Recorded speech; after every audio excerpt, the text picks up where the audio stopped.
ஏன்னா இந்த வழக்குல போலீஸ் முழுக்க முழுக்க இவன் ஒருவன் மட்டுமே தான் குற்றவாளி என சொல்லி என்கிட்ட கால் டீடைல்ஸ் இருக்குன்னு சொன்ன அண்ணாமலை அவர்கள் நிச்சயமாக வெளியில வந்து சொல்லணும். 24ஆம் தேதி சாயந்தரம் போலீஸ் என்ன பண்ணுது, ஒரு 10 பேரை ஷார்ட்லிஸ்ட் பண்றாங்க. கோட்டூர் சண்முகம் எனும் திமுக நிர்வாகி அண்ணா பல்கலைக்கழகத்தின் ஒரு முக்கிய காவல் அதிகாரி நடராஜன் என்பவரை அன்னைக்கு தொடர்பு கொண்டிருக்கிறார். 11 சார்ஜ்ல இவருக்கு குற்றவாளின்னு சொல்லி இருக்கிறதுல recording of the crime, transmission of the crime. So இது எல்லாமே மறைக்கப்பட்டு இவன் ஒருத்தன் தான் அப்படின்னு ஏன் மாறிச்சு? யார் அந்த சார்? அந்த சார் ஒரு சாரா பல சார்களா? போலீஸ் ஸ்டேஷன்ல இருந்து 2 பேர் வந்தாங்க. ஒருவர் மஃப்டில, ஒருவர் யூனிஃபார்ம்ல. சில பத்திரிகையாளர்கள் டவுன்லோட் பண்ணியிருக்காங்க அப்படின்னு வருது. எந்த பத்திரிகையாளரும் இதை ஷேர் பண்ணலை. ஆனால் இது எப்படிங்க லீக் ஆகும்? எனக்கு சொல்றாங்க ஏரோப்ளேன் மோட்ல இருந்தாலும் வாட்ஸ்அப் கால் வரும் அப்படிங்கிறாங்க. அவன் எங்க வேலை செஞ்சிட்டு இருந்தான்னு சொன்னால், உங்களுக்கு திரு அன்பில் மகேஷ் பொய்யாமொழியுடைய சொந்த ஊரான லால்குடி அன்பில், அதே மாதிரி அந்த கார்ல ஈசிஆர்ல வந்தப்ப அந்த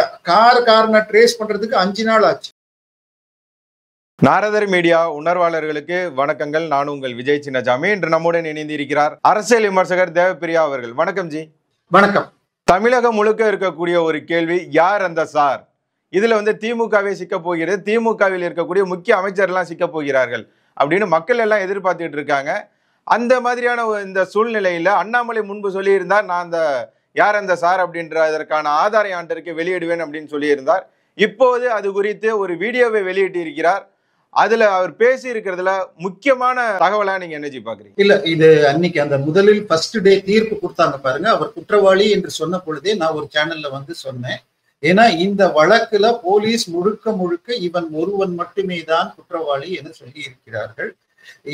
அந்த சார், அதாவது அந்த சம்பவம் முடிந்த பிறகு ஒரு இன்கமிங் கால் அதை அட்டென்ட் பண்ணிட்ட பிறகு, இந்த சாருக்காக நீ எப்பயும் காம்ப்ரமைஸ் பண்ணணும், இந்த பெண்ணை மிரட்டியதாக அந்த பெண் சொன்னாள் என்பதுதான் 24ஆம் தேதி வந்த நிகழ்ச்சி. ஆனால் 25ஆம் தேதியோ 26ஆம் தேதியோ போலீஸ் கமிஷனர் உங்களுக்கு அப்படி ஒரு சாரே கிடையாது, இது ஏரோப்ளேன் மோட்ல போடப்பட்டதுன்னு சொன்னாங்க.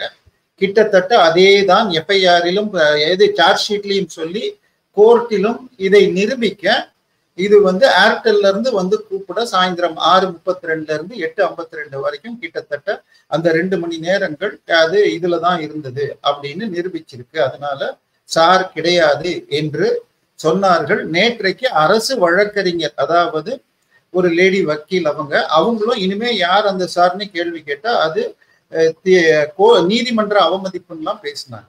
ஆனால் நான் அன்னைக்கே சொன்னேன், என்கிட்ட கால் டீடைல்ஸ் இருக்குன்னு சொன்ன அண்ணாமலை அவர்கள் நிச்சயமாக வெளியில சொல்லணும்.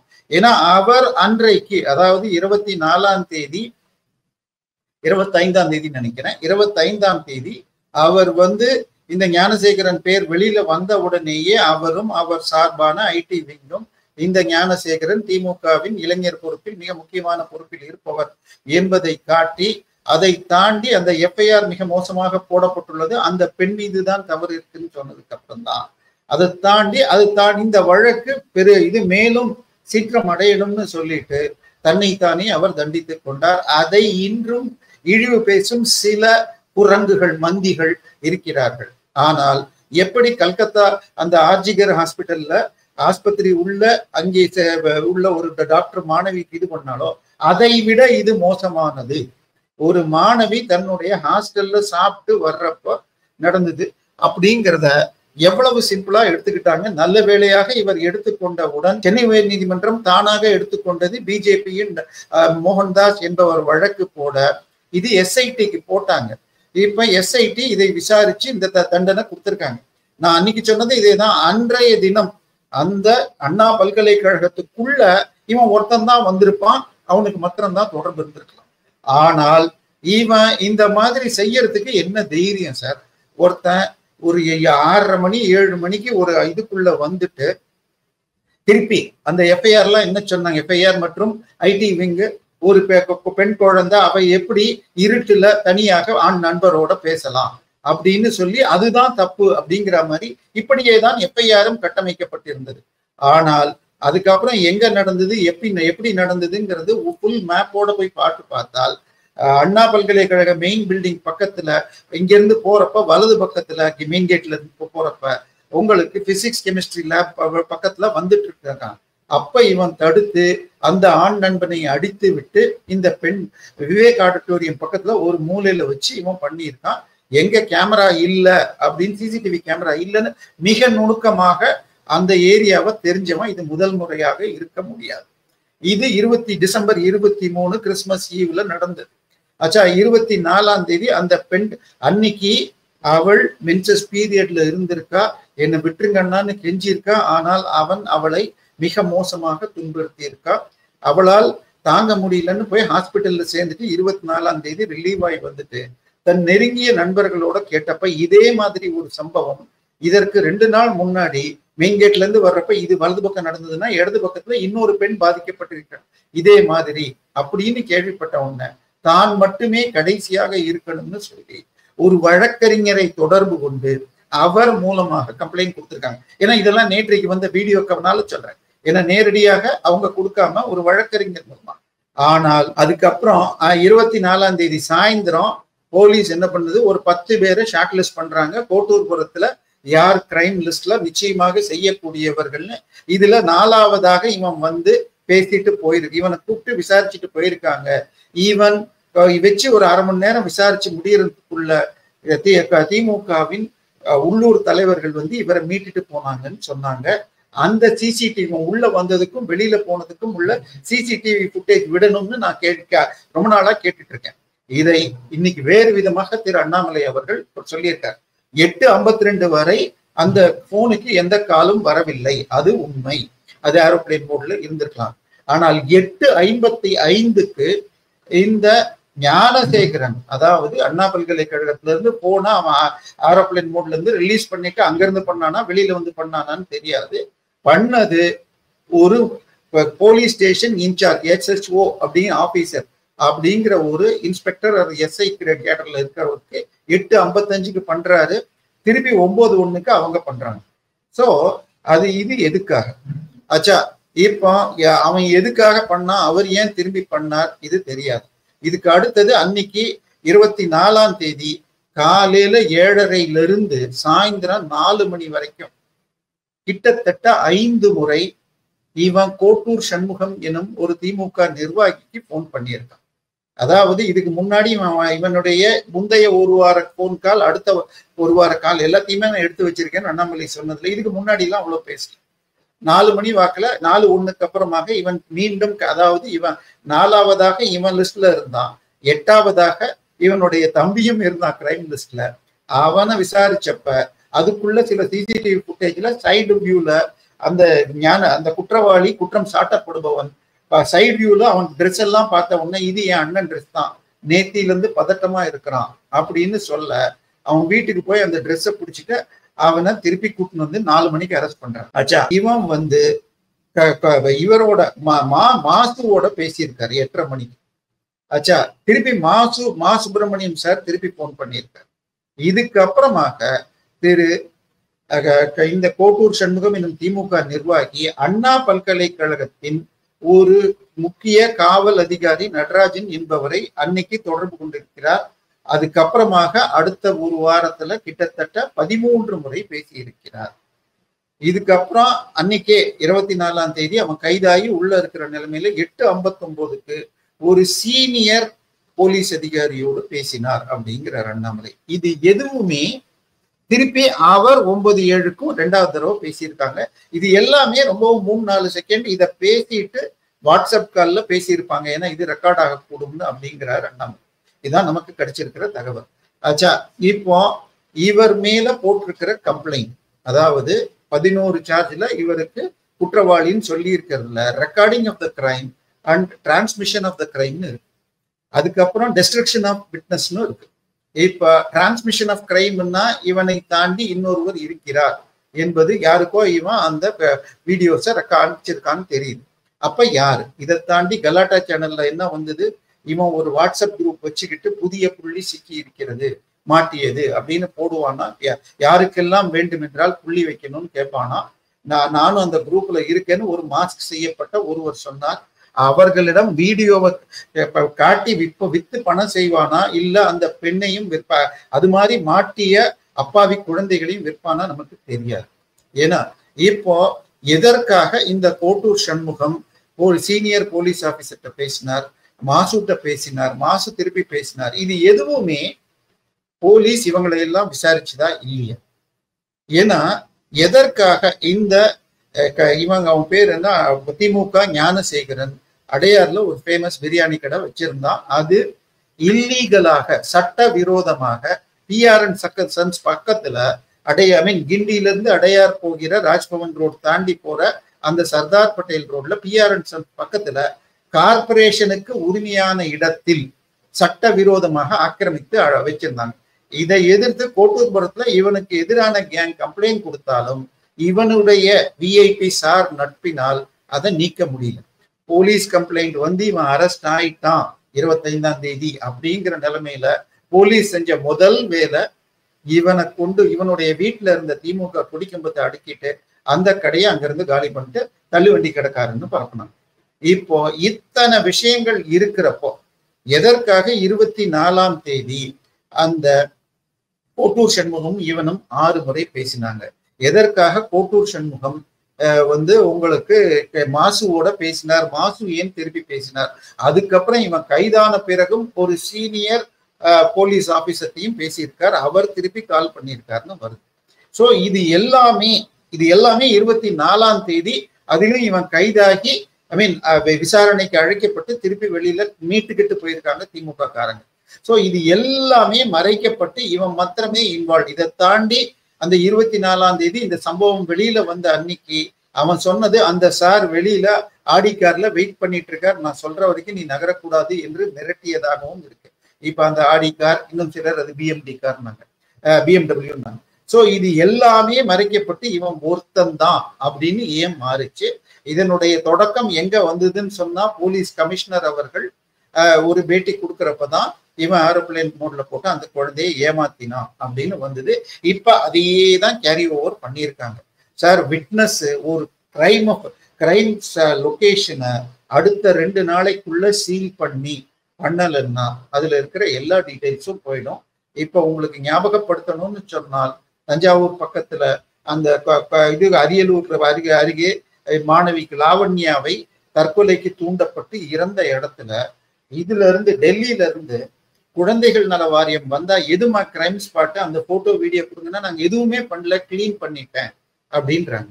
இதை பத்தி லோக்கல் போலீஸ் எதுவுமே பண்ணல. இன்னைக்கு வரைக்கும் சிபிஐயால அடுத்த ஸ்டெப்ல ப்ரொசீட் பண்ண முடியல. ஏன்னா நீங்க டெஸ்ட்ரக்ஷன் ஆஃப் எவிடன்ஸ் நடந்திருக்கு.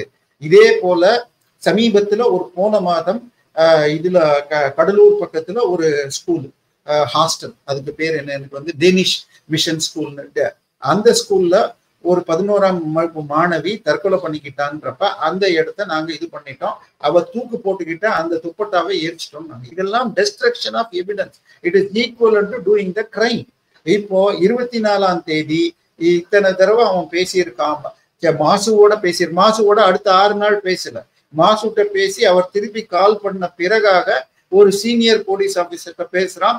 அதுக்கப்புறம் கிடைச்சுதான், முன்னாடியே தெரியுமான்னு தெரியாது. அண்ணா பல்கலைக்கழகத்தின் ஒரு முக்கியமான அந்த செக்யூரிட்டி ஆபீசர் நடராஜ் என்பவரோடு பல முறை அதுக்கு அடுத்த 13 நாளும் பேசியிருக்காங்கன்னா இதெல்லாம் எதுக்காக செய்யப்பட்டது? இது எல்லாமே டெஸ்ட்ரக்ஷன் ஆஃப் எவிடன்ஸ். யார் அந்த சார் ஒரு சாரா பல சார்களா அப்படிங்கிறதும் நமக்கு தெரியாது.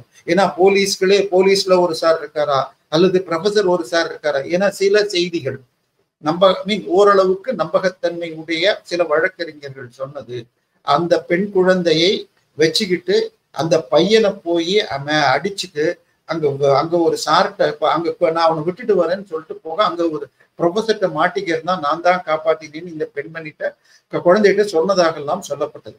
இப்ப பொலிட்டிக்கல் திமுக சார் இருக்காரா, போலீஸ் சைட்ல இவனுக்கு தொடர்பு சார் இருக்காங்களா, ஒரு ப்ரொஃபசர் இருக்காங்களா? ஆனால் இவன் சார்னு மரியாதையா பேசினான்னா அது அரசியல் தொடர்பாக இருக்கத்தான் வாய்ப்பு இருக்கு. இத்தனை விஷயங்கள் இருந்தும் அண்ணாமலை என்கிட்ட கால் டீடைல்ஸ் ரெக்கார்டு இருக்குன்னு சொன்னப்புறமும் இதுல எதையுமே சொல்லாம வெறும் ஒரு ஏர்டெல் ஆபீசரை வச்சு யாரும் இல்லைன்னு முடிச்சிருக்குன்னா எவ்வளவு அழுத்தம் இருந்திருக்கிறது.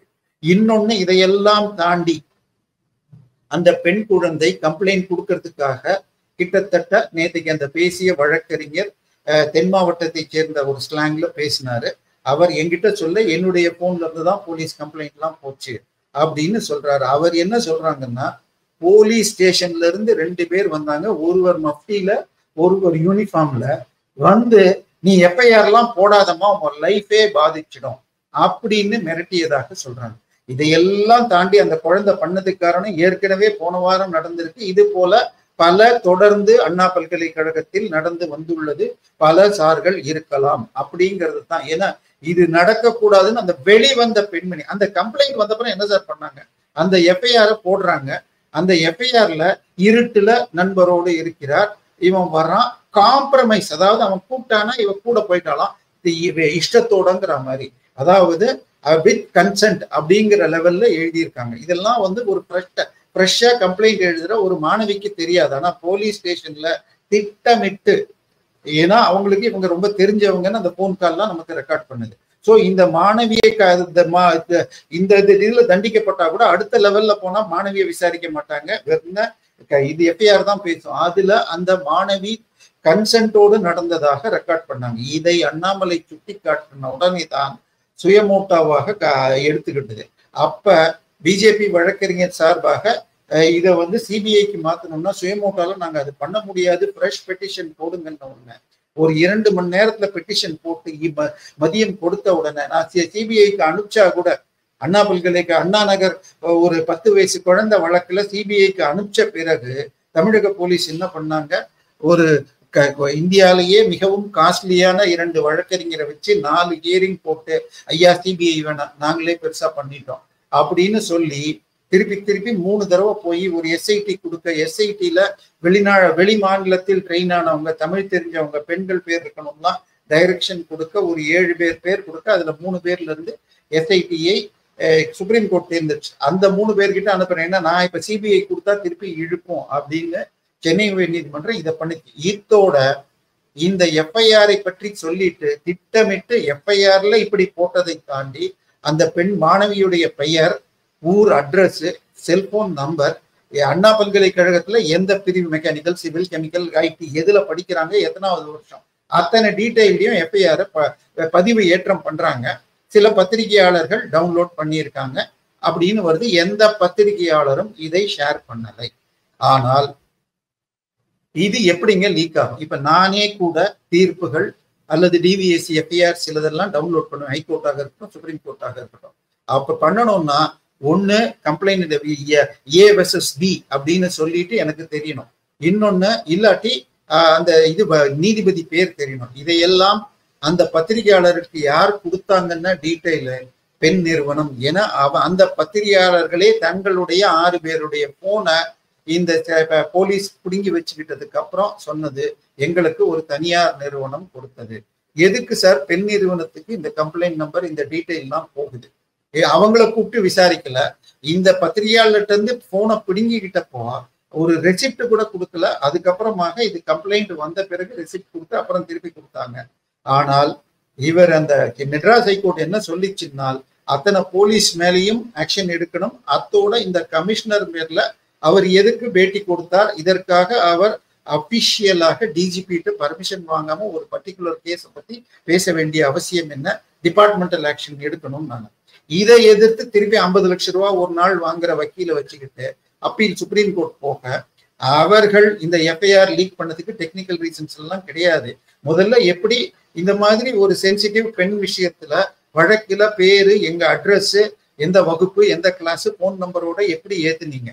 அதை ஏத்திடலன்னா சாதாரணமாக இன்னொரு வழக்கு பேர் இல்லாம தான் இந்த மாதிரி வழக்குகள் வரும். ஸோ நீங்க முதல்ல எஃப்ஐஆர் இப்படி ப்ரிப்பேர் பண்ணதே தப்பு. இதை யார் இந்த மாதிரி ப்ரிப்பேர் பண்ணி அப்லோட் பண்ணாங்களோ அவர்களிடமிருந்து இந்த 25 லட்சம் ரூபாய் வசூல் செய்து அந்த மாணவிக்கு கொடுக்கணும். இப்போதைக்கு நாங்கள் கமிஷனர் பேர்ல எடுக்கிற நடவடிக்கைக்கு தடை கொடுக்கிறோம்.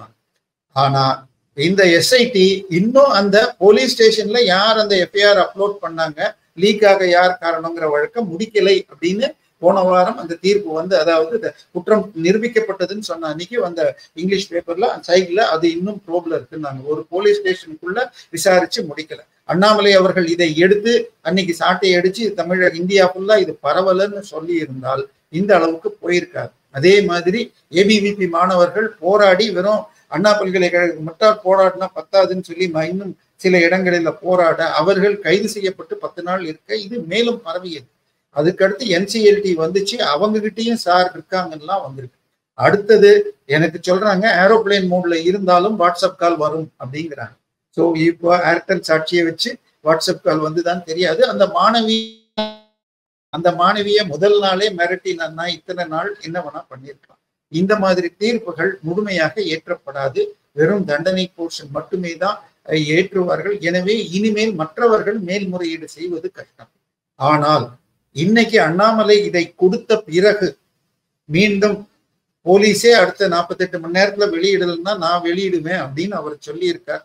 ஆனால் அண்ணாமலை அவர்கள் சிபிஐக்கும் போகணும், அல்லது அந்த மோகன்தாஸ் முன்னாடி போனவர் இந்த மாதிரி ஒரு வழக்கை, அதாவது இன்னொரு விட்னஸை, எவிடன்ஸை அழிக்கிறதுக்கு போலீஸும் உதவியுள்ளதா, போலீஸ் ஸ்டேஷன்லோட 24ஆம் தேதி பேசப்பட்டிருக்கு அப்படிங்கிறப்போ நமக்கு பயம் வருகிறது.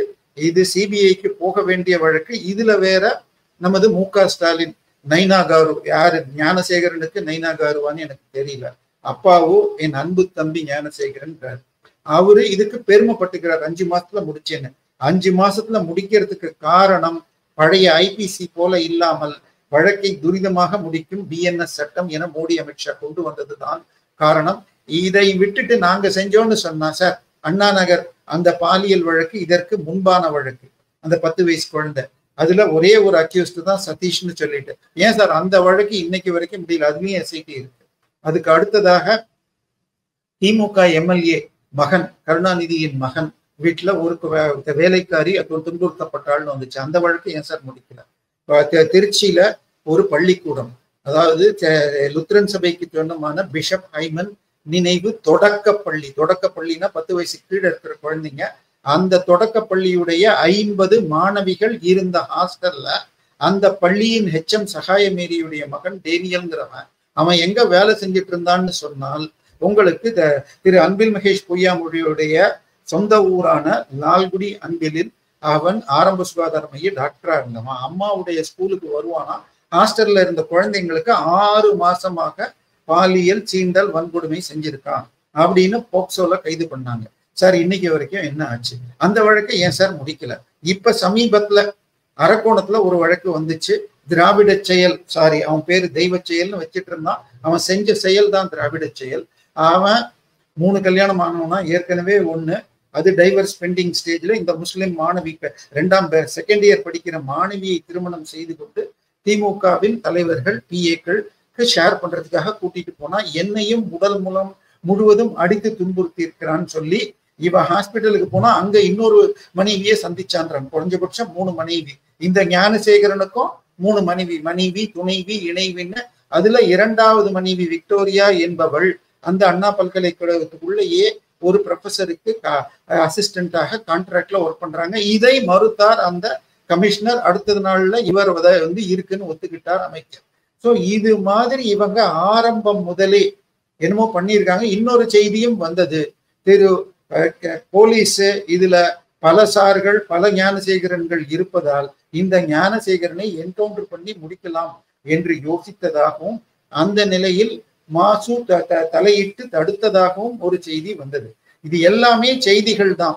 ஆனால் இன்னைக்கு அண்ணாமலை வெளியிட்டுள்ள இந்த கால் டீடைல் ரெக்கார்ட்ஸ், இது எல்லாம் அன்னைக்கு வந்த தகவல்கள் எல்லாம் நம்பகத்தன்மை உள்ளதுன்னு காட்டுது.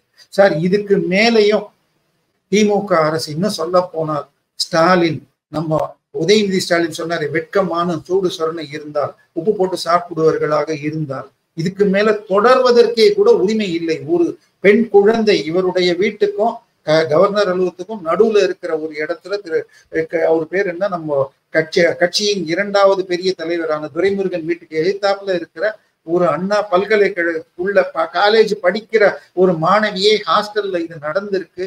இதுல பெருமையா பேசுறதுக்கு போடுற ட்வீட் போடுற இதை விட்டுட்டு இன்னைக்கு அந்த சாரை கண்டுபிடிச்சு தண்டனை கொடுக்கணும். அந்த தெய்வ செயல் அப்படிங்கிற அந்த திராவிட செயல்காரன் மீத போட்ட கம்ப்ளைண்ட் எவ்வளவு மோசமா இருக்குன்னு சொன்னால், போன வாரம் சென்னை உயர்நீதிமன்றத்துல அவன் ஜாமீனுக்கு போயிருக்கான்.